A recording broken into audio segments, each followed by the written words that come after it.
Welcome back, everyone, to Great Quarter Gals. I am Grace Sharkey, and I guess today it's just Great Quarter Grace. Unfortunately, Kaylee's not here, but she took over for me last week, so we're just going to ping pong the next couple of weeks for you.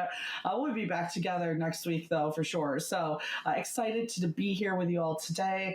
I've been traveling a lot, going to a number of conventions and, of course, industry events, and it's been a fun ride. I've got to meet a lot of interesting people that I'm really excited, especially a lot of the women that I've got to meet over the last couple of weeks, bringing them on the show. Not even just especially we're at Manifest, right? Not just technology companies, but there's a number of shippers and a number of carriers that we got an opportunity to talk with. So excited to bring them on here in the next couple of weeks. But until then, is the first episode of us, or just the second episode, I guess at this point, because Kayla did sneak it in last week, of us in February. And for everyone out there, we all know that it is Black History Month. So I figured, why not start off, and we're going to work on actually for all the episodes from this month, highlighting amazing Black women in our industry who are doing incredible things, from entry-level positions all the way up to executive level as well. So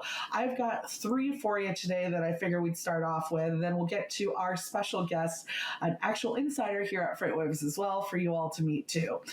First one, of course, is going to be someone that Kaylee and I both got to meet at the Women in Trucking conference in Dallas. This last year has gone by so fast. So many events. And that was Kendra Tucker. Now, I believe that we've had her on a number of industry events, or a number of FreightWaves events, virtual as well. She is the CEO now of truckstop.com. You guys all know, if you see any of my writing, I'm a huge Truckstop fan. When I was in the brokerage world, used Truckstop, leveraged Truckstop, of course, to run brokerages and find carriers and open up our networks.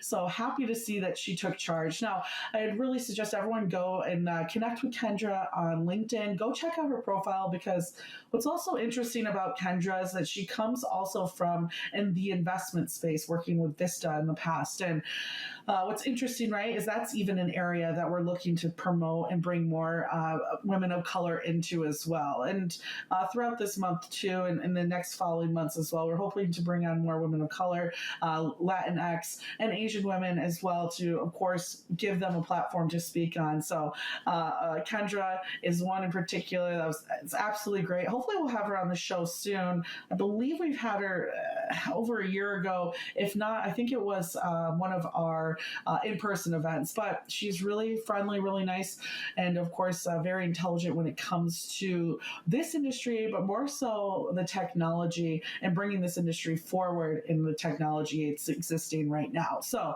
shout out to Kendra. Go check her out on LinkedIn. The second woman in transportation, I think a lot of people know this one. She's been in the industry for a while.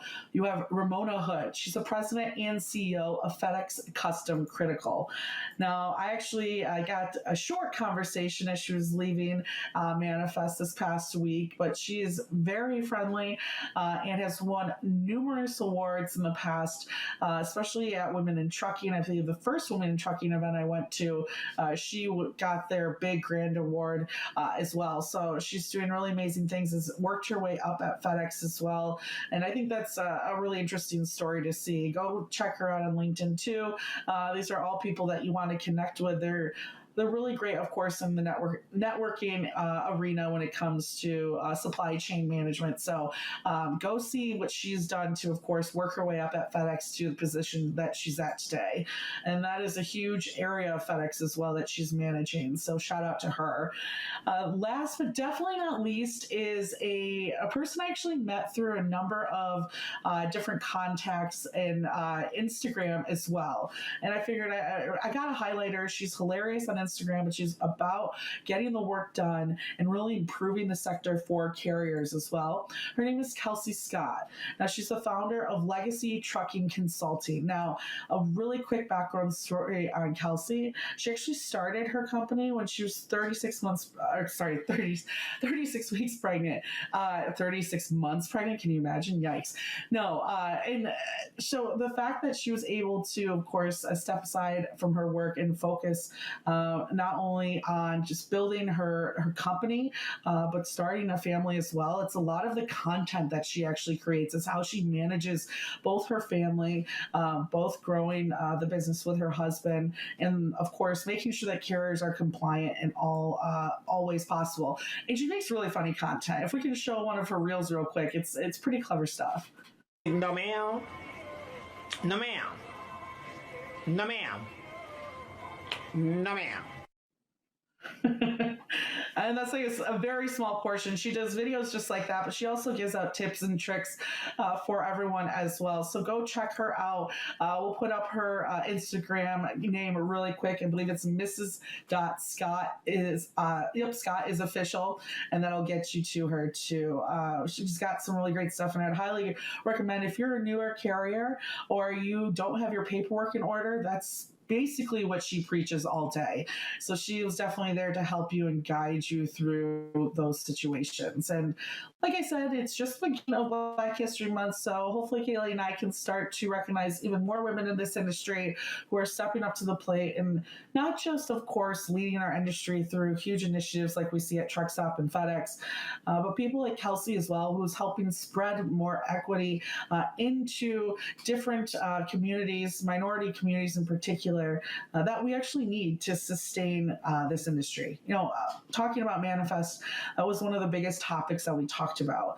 And it's not just sustainability in regards to, of course, the environment, but the sustainability of the large networks and the large supply chains that we're creating. That's going to take people, and it's going to take people that haven't been a part of our industry in the past. So shout out to people like Kelsey, who's working to make sure that this environment is not only ready, but prepared to help these individuals create large companies, grow their companies, and at the end of the day, create a successful wealth and a lineage for their families as well. I think that's what's really incredible. Now, we're going to move into, of course, our guests for today. And we've brought on a couple of guests in the past before that have been with the FreightWaves team. And it's funny, when I do go to conferences, I think they see people like me and Kaylee, Thomas, Mary, right? We're the ones on the cameras, but I always stress to people, like, there are so many individuals that you don't see on camera that are contributing to the work that we do and make us all successful. I mean, shout out to all of the editors. I am not a professional journalist. I will never say that I'm always grammatically correct, because I'm probably the opposite. But that's because of our amazing editors out there who help us and guide us. And today, I want to introduce you to one in particular who's just recently started working with us this last year. Her name is Brielle Jaekel. She's the deputy editor for FreightWaves. Brielle, thank you so much for coming on the show. When you first started, we talked about doing this, and now we're finally getting to this. So happy to have you on. Thank you for having me, and I love that you said my name right. No, it's to be honest with you, it's whenever I bring on new people and last names, I always run them through generators to hear them back. So I did prep myself. It wasn't just on accident. Thank you. It's a tough one. It was. I will say, I went to start this and I go, you know what?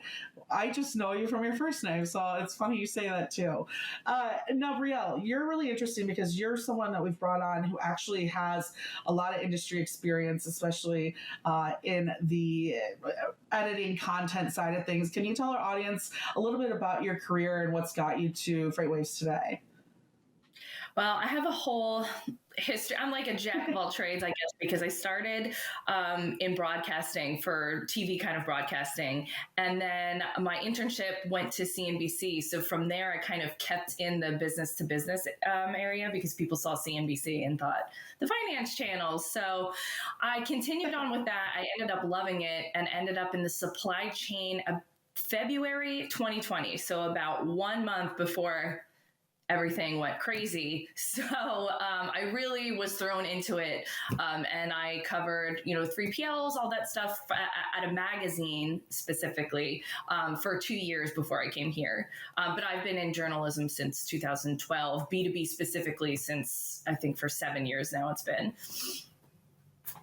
Yeah, it's funny. I did see CNBC on there too, and I was like, "Oh, look at this like little analyst right here." But it's I think that's, you're right. People see that and immediately think markets and all that. But what's really cool, right, about supply chain is you almost get to dive in head first, right? You have to be up to date with kind of what CNBC is reporting on in order to truly understand a lot of what we write about as well. For you, what are some of your favorite markets or sectors, chains, let's say, of the supply chain that interest you the most? Well, I'm really interested in kind of sustainability across the whole board. So not a specific market for me. It's really just kind of, every how every market can work on their sustainability. But I also think, we talk a lot about trucking, and I do like 3PLs and cold storage because that's a little bit of my background. But I just find air freight and ocean freight fascinating as well. And that's like another area where we can really help with sustainability. So that's another reason why I'm kind of drawn to those areas. I totally agree. I come from the brokerage side, and then when it comes to basically what happened before it got to the port, I even have a little bit of drayage, but like even that knowledge is spare. So I agree. I think the ocean side of things, especially the globalization aspect, right, of just the last like 20, 30 years, and the fact that like the trucking side, someone like C.H. Robinson writes, it's been 100 years of trucking, but no one has had that deep-rooted type of business when it comes to more of the global shipping as well. So there's so much to learn and so much more to kind of observe before we truly can like understand how everything moves. But then it's like, this is a perfect example, right? You have something like geopolitical issues like we see with Russia, and then everything's just a total disarray. So it is like constantly changing, and I feel like sometimes global shipping, you just start to understand it, and it just throws you a curveball completely. So that's supply chain, I guess, at this point. If you could kind of like step out of your role and dedicate yourself or go back to school and learn about certain areas, would it be that the global supply chain more, or is there other areas that interest you, maybe niches, for example, that you would take time to study? I would definitely focus on reshoring and sustainability. Those are my two things that I think we need to focus on. Personally, that's my opinion, is I would like to see more of that in the supply chain. So I would 100%, if I could go back to school and kind of dive more into that. So now I kind of lean towards that in my just kind of thirst for knowledge. I'm always reading about what's going on in sustainability and reshoring, especially now that greenwashing is such a big, I guess, problem. It's so widespread. I like to, you have to really, really get in and dive into what's actually happening, because so many people are like, yes, we're doing this. We've got rid of paper. We're green, So it's really getting into that, into the deep minutia part of it that I'm interested in. Yeah, like carbon credits, right? Really interests me. Like, how exactly is that working? How does that? What's the true like actual effect it's having? It's really Right. This came up at Manifest, right? Like, this stuff is so new. I don't think even the people, honestly, who are reporting on that in depth have true idea of like what the long-term outcome is of some of our own sustainability initiatives. And then you see small things like planting trees or reforestation or things like that, right? Where it's like, okay, let's see if all this will help out in the long run. And I think what's really cool is, I mean, it is kind of negative, right? Is that we do have the biggest footprint of any industry out there. So we do have the biggest responsibility as well, which can make that tough too. Right. I think that's why I'm drawn to it so much in the supply chain, because I do actually, before I was in the supply chain, I was working in the luxury area. So anything regarding luxury marketing, luxury retail, that business to business side is what I focused on. And so they talk about green initiatives a lot, and yeah, there was a lot of greenwashing, but then you realize like there's a whole back end side of it that the fashion brands can't even control. So that's like kind of another reason why I was drawn more to the supply chain, because it's like really like everything's connected to it. You know, you can do as much green as you want, but you know, if your supply chain isn't, what are you going to do? 100%. And it's stuff like fast fashion. I think as much as we kind of hate the trend for its footprint, like I do kind of love it for as a shopper who likes to stay up with trends as well. So it's like, if I have to be honest, like I'm still on Shein as much as possible. So it's like it's a double-sided sword for sure. Yeah, Let's see. Yeah, go for it. I just feel like it's less. I think the consumer has a responsibility. I agree, but you know, my 4 shirts that I bought from Target last year, if I chose not to buy that, that's not making a huge impact. I really think it's the company's responsibility. I've always kind of believed that. Yeah. Yeah, exactly. And it's, you know, I just flew Delta, and on Delta, right, I'll tell you like what, how many emissions is contributing to your flight, right? Like it'd be really great if we could get to that point where at least our the merchants that we are buying from can tell us like what we're doing, so we have a really good idea of more of our impact. And I agree, I think that's their responsibility at the end of the day. Here's an interesting question for you, and you've talked about this too, like you said, I saw a lot of your cold chain work in this arena as well. But if you had to start, and I'm sure our production team watching this loves this too, if you had to start a new FreightWaves podcast, what would it be about? And maybe title wise, if you can come off the top of your head, but what do you think you would focus your attention on with that? History. Yeah, so I handle FreightWaves Classics, which is our history channel kind of segment on the website, and I love it because I find it really interesting. I just always love history, and I think I would. I think I had like a name playing around, but I can't think of it right now. But FreightWaves Classics, yeah. If I could bring classics to a podcast, I totally would.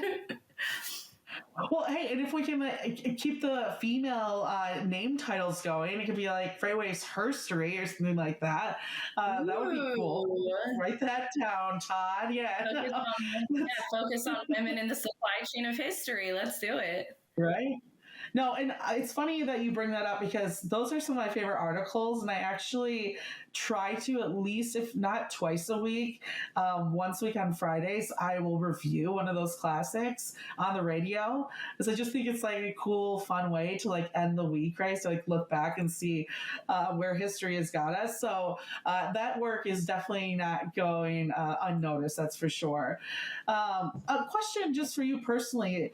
Did you always want to go into like journalism? Is this what pushed you to go into this field at the end of the day? So truth be told, I'm a theater kid. Yes. Yeah. I went to performing arts high school. I had the dream of wanting to be a starving actress, you know, but after community theater, I actually went to performing arts high school, like all of that. It was just like really exhausting. And I realized I kind of wanted to do more broadcasting, TV, journalism side of things. And that's what I went to college for. And then that's where people told me that my writing was really strong. And I kind of just went with writing. But I do love, I still love any on-air thing. At my previous position, I was on air quite a bit, and I love it. I love that. That's and we both, you know, it's funny. Maybe we get into more of the reality TV side here at FreightWaves too, and we can bring that in, as we're both huge Bravo stans as well. So there's maybe ways to bring that all together. I love that. It's well, hey, on that route, what is your favorite? Are you more of like a Broadway? Are you more plays? What type? When you say theater girl, what type of theater are we talking about here?